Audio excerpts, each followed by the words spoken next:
Hello friends, मैं Ashwini Kumar Ashwini classes से। और आज हम पढ़ने वाले हैं ब्रह्मांड का संपूर्ण परिचय। ठीक है, तो इसके अंदर हम क्या पढ़ेंगे? इसके अंदर हम पढ़ेंगे बिग बैंग थ्योरी का मतलब क्या होता है। हमने सुना तो बहुत है कि बिग बैंग थ्योरी किसने दी है, ठीक है, और लेकिन इसका ये नहीं सुना कभी कि इसका मतलब क्या होता है।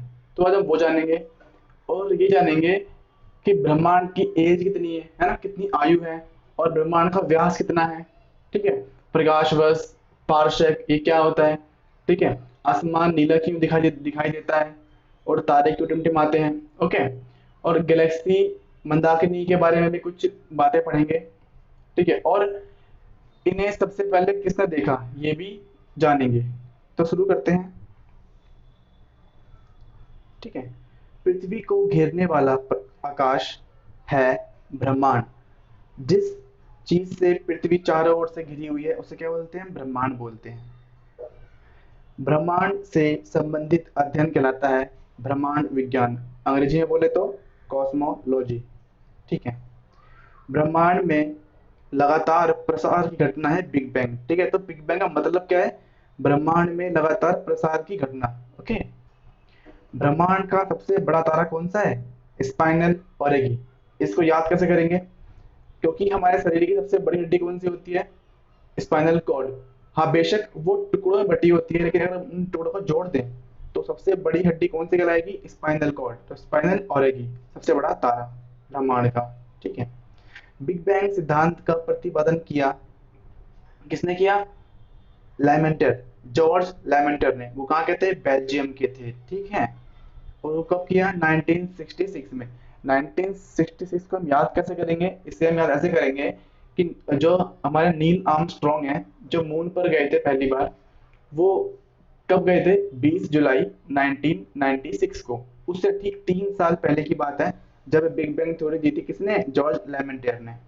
आगे बढ़ते हैं। ब्रह्मांड में विस्फोटी तारा क्या कहलाता है? अभिनव तारा या फिर सुपरनोवा। ठीक है, अभिनव तारा या फिर सुपरनोवा विस्फोटी तारा कहलाता है। ब्रह्मांड की आयु कितनी है? 13 बिलियन ईयर्स।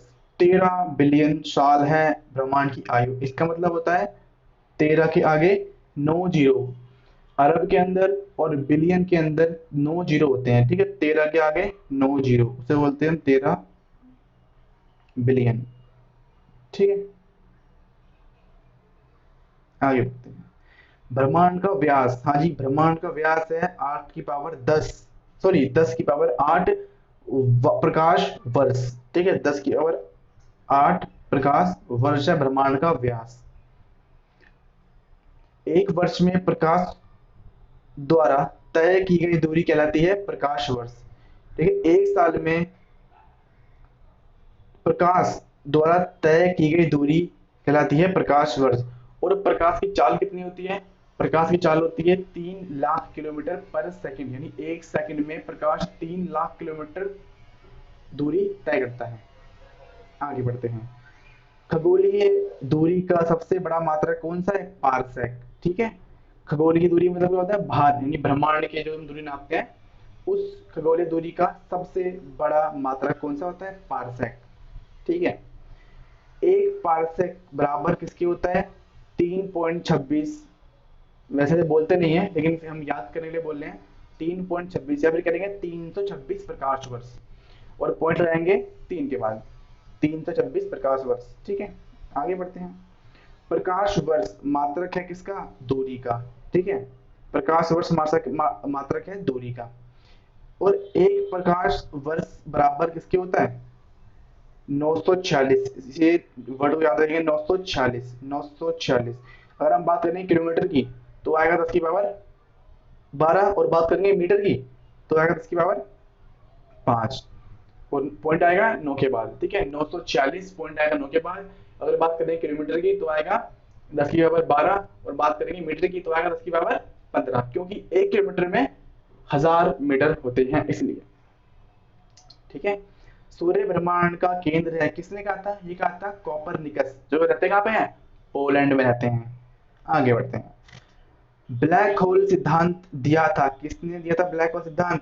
एस चंद्रशेखर ने। ठीक है, सुब्रमण्यम चंद्रशेखर ने। आगे बढ़ते हैं।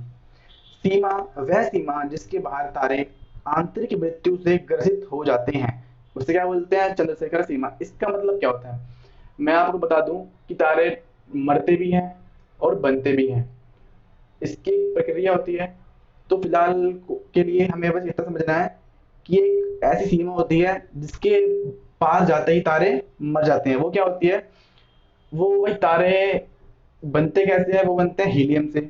और तारों के अंदर एक होती है, उसे बोलते हैं हम तारों के अंदर एक अभिक्रिया होती है, उसे बोलते हैं हम नाभिकीय संलयन। ठीक है, नाभिकीय संलयन। और नाभिकीय संलयन में क्या होता है? हाइड्रोजन से ऊर्जा बनती है, और जब हाइड्रोजन खत्म हो जाता है तो तारा मर जाता है। ठीक है, और जब तारा मरता है तो उसके जगह पे क्या बनता है? Black hole. या फिर अगर तारा भारी होता है तो वो विस्फोट करता है, जिसे हम बोलते हैं सुपरनोवा। ठीक है, आगे बढ़ते हैं। यूरेनस ग्रह के खोजकर्ता कौन थे? William Herschel. यूरेनस ग्रह का नाम हिंदी में बोले तो अरुण ग्रह। यूरेनस ग्रह के खोजकर्ता कौन थे? William Herschel. हर्ष, इनको हर्ष हुआ बहुत खोज किया ना, खुशी मिली। तारे का रंग सूचक होता है किसका? उसके तापमान का।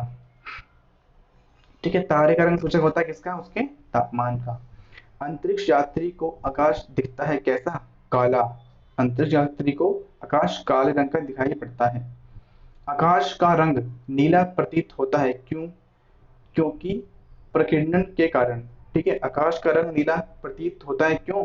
प्रकीर्णन के कारण। आपको मैं यहीं पे बता देता हूँ कि प्रकीर्णन मतलब क्या होता है। मान लिया कि आसमान है, ठीक है, तो आसमान के अंदर छोटे छोटे कण होते हैं धूल के। अब क्या होता है, इन सब कण से जो रोशनी होती है वो टकराती है और चारों तरफ फैल जाती है। ठीक है, ऐसे ही होता है, पूरे फैलती है। तो इससे से क्या होता है, नीले रंग बहुत ज्यादा फैलता है। इसके बारे में हम क्यों फैलता है, इसके लिए एक होता है विबग्योर, तो इसके लिए हम बाद में पढ़ेंगे। पहले बस इतना समझ लेते हैं कि प्रकीर्णन का मतलब क्या होता है, कि छोटे छोटे कण से टकरा के प्रकाश का फैलना। ठीक है, इसे बोलते हैं प्रकीर्णन। और तारे के टिमटिमाने का कारण क्या होता है? तारा टिमटिमाता क्यों है? तारा टिमटिमाता क्यों है? प्रकाश के अपवर्तन के कारण। अब अपवर्तन का मतलब क्या होता है, इस इन दोनों चीजों को मैं एक ही वीडियो में कवर कर दूंगा। ठीक है, तब तक के लिए हम याद कर लेंगे कि तारे टिमटिमाते क्यों है? अपवर्तन के कारण। ठीक है, अपवर्तन के कारण। चलिए इसी वाली वीडियो में इसको बता देता हूँ मैं, कि अगर मैं यहाँ पे एक दो माध्यम लूँ, यहाँ पे लेते हैं एयर यानी हवा, यहाँ लेते हैं वाटर यानी कि पानी। जब कोई प्रकाश, इसे बोलते हैं हम विरल माध्यम, जो कम सघन होता है, इसे बोलते हैं हम सघन माध्यम। जो इस वाले माध्यम की यानी एयर की अपेक्षा ज्यादा गाढ़ा होता है पानी, है ना, ज्यादा सघन होता है। तो कोई भी अगर किरण विरल माध्यम से सघन माध्यम में प्रवेश करती है तो उसकी स्थिति थोड़ी सी बदल जाती है। ठीक है, तो ऐसे ही क्या होता है, पृथ्वी के जो वायुमंडल है उसके अंदर बहुत सारी धूल के कारण, मट्टी और बहुत सारी गैसें हैं, जिसकी वजह से पृथ्वी का जो वायुमंडल है वो अधिक सघन है प्रकाश के मुकाबले, सॉरी आकाश के मुकाबले। तो आकाश में क्या है, विरल है, और पृथ्वी के पास जो वायुमंडल है वहां पे क्या है, सघन है।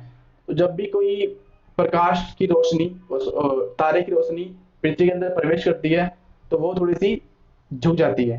ठीक है, जैसे ये वाला झुका था, इसकी वजह से होता है, इसकी वजह से तारे टिमटिमाते हैं।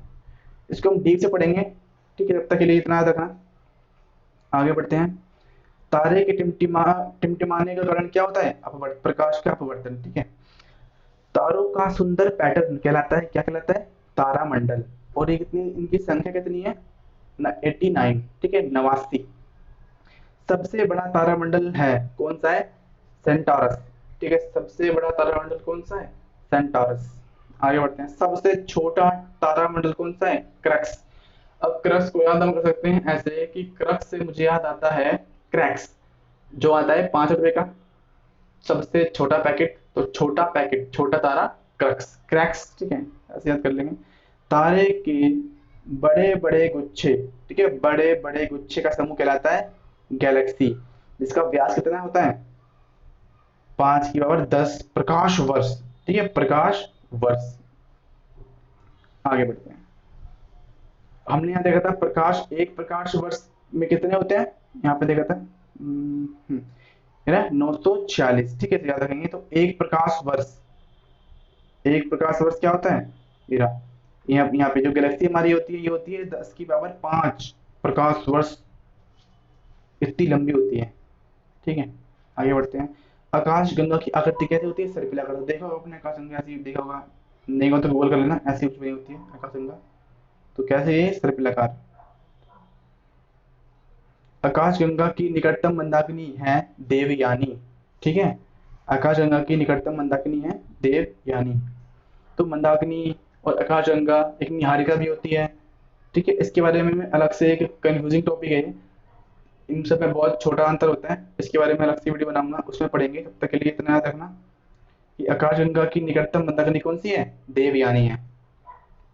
एक खगोलीय एकक यानी कि एस्ट्रोनॉमिकल यूनिट औसत दूरी है सूर्य और पृथ्वी के बीच का, ठीक है। तो इसका मतलब ये होता है कि एक खगोलीय एकक, इसमें कितनी दूरी हम नापते हैं, इसकी दूरी हम नापते हैं 150 मिलियन किलोमीटर, या फिर कह लें 15 करोड़ किलोमीटर, ठीक है।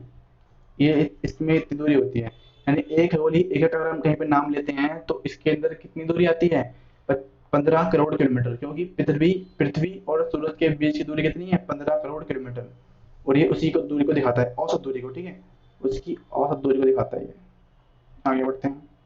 पृथ्वी तथा सौरमंडल जिस आकाशगंगा में स्थित है वह कहलाता है दुग्ध मेखला, ठीक है। तो हमारी पृथ्वी और हमारा सौरमंडल कौन सी आकाशगंगा में है, जिस आकाशगंगा में है उसको हम क्या बोलते हैं, दुग्ध मेखला बोलते हैं। जिस आकाशगंगा में है स्थित है वह कहलाता है दुग्ध मेखला, ठीक है। आगे बढ़ते हैं। दुग्ध मेखला यानी कि मिल्की वे एक मंदाकिनी है, ठीक है। ये भी क्या है, एक मंदाकिनी है, दुग्ध मेखला। आगे बढ़ते हैं। मंदाकिनी है, मंदाकिनी क्या होता है, अरबों तारों का समूह। और आकाश गंगा क्या होती है, अरबों तारों के गुच्छे का समूह, ठीक है। आगे बढ़ते हैं। नवीनतम ज्ञात मंदाकिनी कौन सी है, ड्वार्फ मंदाकिनी। ड्वार्फ मतलब क्या होता है, ड्वार्फ मतलब क्या होता है, गिट्ठा, है ना। तो आगे बढ़ते हैं। यानी न्यूनतम ज्ञात मंदाकिनी कौन सी है, ड्वार्फ। पल्सर होते हैं तेजी से घूमने वाले तारे, ठीक है। पल्सर, पल्सर बाइक होती है तो वो बहुत तेज घूमती है, तो ऐसे कर लेंगे याद। तेजी से घूमने वाले तारे क्या होते हैं, पल्सर। आकाशगंगा मंदाकिनी को सर्वप्रथम देखा था किसने, गैलीलियो ने, ठीक है। सबसे पहले आकाशगंगा मंदाकिनी को किसने देखा था, गैलीलियो ने, गैलीलियो गैलीले। आगे बढ़ते हैं। 76 वर्ष के अंतराल पर दिखाई देने वाला धूमकेतु कौन सा है, हेली। जो लास्ट टाइम कब दिखाई दिया था, 1986 1986 में दिखाई दिया था। अब कब दिखाई देगा, अब दिखाई देगा 2062 में, ठीक है। ओके, तो हमने ये पूरा पढ़ लिया है। और कोई अगर चीज समझ में ना आए तो कमेंट करना और बताना, मैं उस चीज को ठीक कर दूंगा, अगली बार से वो दिक्कत नहीं होगी। तब तक के लिए गुड बाय।